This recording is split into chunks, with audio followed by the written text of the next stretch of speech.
Side effects? People collapse after receiving Sinovac vaccine.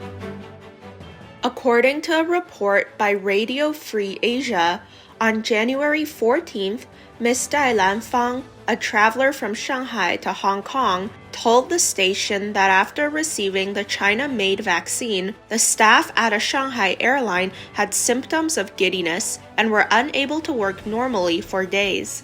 After the vaccine was administered to the clerical staff, everyone collapsed, Ms. Dai said. According to Ms. Dai, the airline personnel received vaccines made by Chinese company Sinovac Biotech. On January 11th, they received their first vaccine doses, after which the group experienced side effects such as giddiness, drowsiness, and a loss of mobility. The staff was still unsteady on the third day, and the symptoms had not completely disappeared. They are slated to receive their second doses on January 26th. Previously, Sinovac Biotech had conducted third-stage clinical trials in Brazil for its coronavirus vaccine. The trial data showed the vaccine's overall efficacy rate at 50.4%. This number barely meets the WHO minimum threshold for vaccine efficacy rates.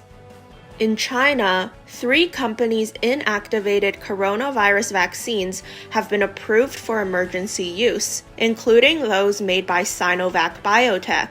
These vaccines are already being administered nationwide to the key groups identified by the Chinese Communist government. Canadian media. Canada covered up soldiers carrying back COVID-19 from Wuhan Military World Games. Recently, a report by Canadian media outlet Rebel News claims that according to a secret military document they obtained and their interview with a related soldier, 1/3 of the Canadian soldiers who had participated in the Military World Games in Wuhan, China, could have been infected with COVID-19 as early as October 2019, and that Canadian authorities had not made the issue public.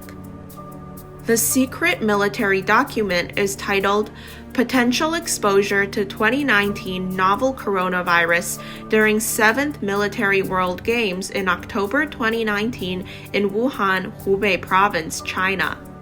It was written on January 22, 2020, after the Chinese Communist government had announced the outbreak, by a Major General rank surgeon for Canadian soldiers who had participated in the Military World Games in Wuhan, China. The report stated that 1/3 of the 176 Canadian soldiers at Wuhan's Military World Games that year were quarantined in the back of the plane on their way home. A surgeon also reported the matter to the defense minister. However, upon their arrival, the soldiers were ordered to end quarantine and return to their homes across the country.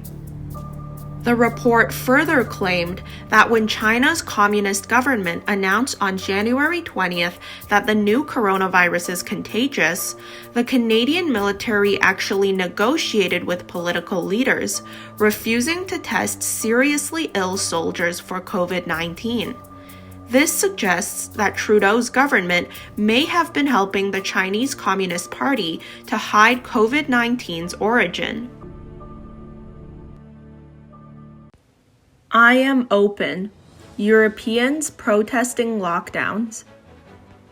The year-long global pandemic has hit tourism in Italy and other countries hard, with many restaurants in financial crisis and some even on the verge of bankruptcy, according to Sound of Hope Media. This caused the I Am Open movement to take Europe by storm. Citing the website Humans Are Free, the media outlet reported on the 16th that more than 50,000 restaurants in Italy have spread the campaign by tagging #IamOpen on the 15th, #YoApro1501 on social media to oppose the so-called anti-Chinese Communist Party virus lockdowns. This makes it the largest civil disobedience movement in the country since Italy initiated the lockdown measures. A video on Twitter shows customers entering from the back kitchen to a restaurant to dine as police block the main entrance to the restaurant. The tweet said, "Who would have thought that one day eating would be a crime?" In addition to Italy, the I Am Open protests are now spreading across Europe, with civilians in Switzerland and Poland joining in as well. In Poland, people under the encouragement of this movement are also campaigning against restaurant lockdowns. Sebastian Piton, the leader of Góralskie Wito in Poland, said, "This crazy lockdown by the state is like trying to destroy Poland, the Poles, the middle class, and small and medium-sized businesses. This is like crazily killing hundreds of people every day." Góralskie Wito stated that their organization represents about 200 small and medium-sized businesses. Piton also said, "I hope we can free the whole of Central Europe from this train of madness that heads towards destruction." Legal expert: House violated Constitution during impeachment. On January 13th, all U.S. House Democrats and 10 Republicans impeached President Donald Trump, alleging that the president incited the breach of the U.S. Capitol on January 6th. This makes him the only president in history to be impeached twice. Constitutional law expert Alan Dershowitz told Saturday Report on Newsmax TV that President Donald Trump did not commit any impeachable offenses, but the House violated the Constitution to suggest he did, and are, ironically, immune from reprisals. That the speech was covered by the Constitution. So how can you impeach a president for a speech that is constitutionally protected? Well, we all hear that the president is not above the law, but Congress is not above the law. And when Congress impeached the president earlier this week, they committed 6 independent violations of the Constitution. They violated the free speech provision. They violated the impeachment criteria. They violated the Bill of Attainder. They violated due process. On and on and on. Ironically, lawmakers are protected from legal culpability from their congressional actions, so unlike they are doing with the president, they cannot be sought for the allegations against them. But the only sanction is to vote them out of office and to bring them to trial in the court of public opinion. Senators and congressmen are immune from lawsuit for what they do or say on the floor of the Senate. Jason Miller, chief strategist for the Trump campaign, commented earlier on Steve Bannon's War Room that Republicans who back the impeachment will likely be voted out of office. Trump voters, they will hold anyone who votes for impeachment accountable. If you're a Republican House member or you're a Republican senator, I don't know how else to say this, you are probably self-selecting to end your political future if you vote for the impeachment of President Trump. Not only are the grassroots with President Trump, the grassroots have made it clear that they will not support these feckless cowards if they do not stand with President Trump on this. Though President Trump will complete the term of his presidency in a few days, Democrats could not wait to have the impeachment done. A single 7-hour impeachment hearing session constituted the fastest impeachment in U.S. history. The rush was criticized for offering no due process to the president and no confidence in the proceedings to the American people.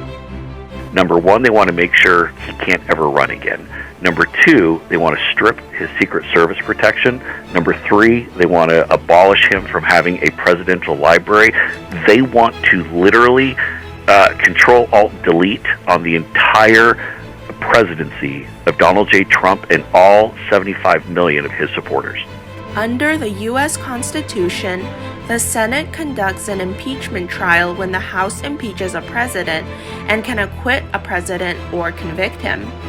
No president has ever been impeached and convicted, and no president has ever been placed on trial after leaving office. Some legal experts argue holding an impeachment trial after Trump leaves office violates the Constitution.